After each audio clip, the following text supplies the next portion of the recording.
సింగరేణి ఎన్నికలపై Congress BRS focus పెట్టాయి. కార్మిక ఎన్నికలు 27న జరగనుండడంతో ప్రచార స్పీడ్ పెంచారు. తాజాగా జరిగిన అసెంబ్లీ ఎన్నికల్లో కాంగ్రెస్కు మద్దతు తెలిపిన ఏఐటీయూసీ అనుబంధ సంఘమైన ఏఐటీయూసీతో కలిసి ఈసారి ఒంటరిగా పోటీ చేస్తున్నట్లు ప్రచారాలు ముమ్మరం చేశారు.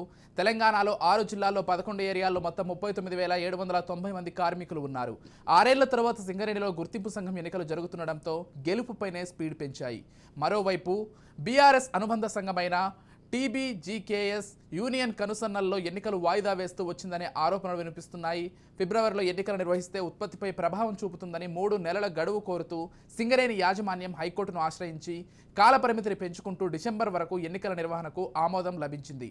ఎన్నికల్లో రెండోసారి కాంగ్రెస్ గెలుపు కోసం కార్మికుల వద్ద ప్రచారం చేస్తూ తీవ్ర ప్రయత్నం చేస్తున్నాయి.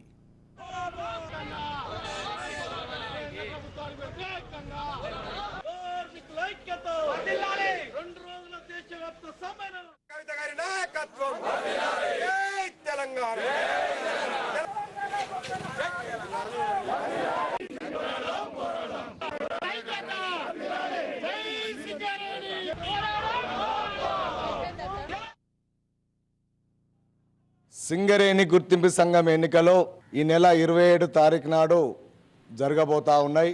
ఈ ఎన్నికల్లో Singareni collieries workers union AITC 11 డివిజన్లో ఏఐటీసీ జెండా ఎగరవేస్తూ ఉన్నారు. ఇలా కార్మిక వర్గం అంతా కూడా పోరాడే ఎర్ర జెండా ఏఐటీసీకి ఈరోజు సానుకూలంగా ఉన్నారు. ఏఐటీసీ ఉంటేనే మా కార్మిక హక్కులు ఉంటాయి.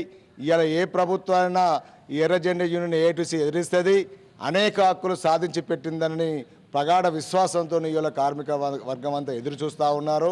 రేపు జరగబోయే 27 తారీఖు నాడు ఎన్నికల్లో అఖండ మెజార్టీతో ఏఐటీసీని గెలిపించడానికి కార్మిక వర్గం సన్నద్ధమైంది. సింగరేణి కార్మికుల కోటరు మరమ్మతులకు, కాలనీలో ఉన్న రోడ్లకు, కనీస సౌకర్యాలకి ₹1 ఖర్చు పెట్టినటువంటి పరిస్థితి ఇలా తెలంగాణ రాష్ట్ర సమితి టీబీజీకి సంఘం చేస్తూ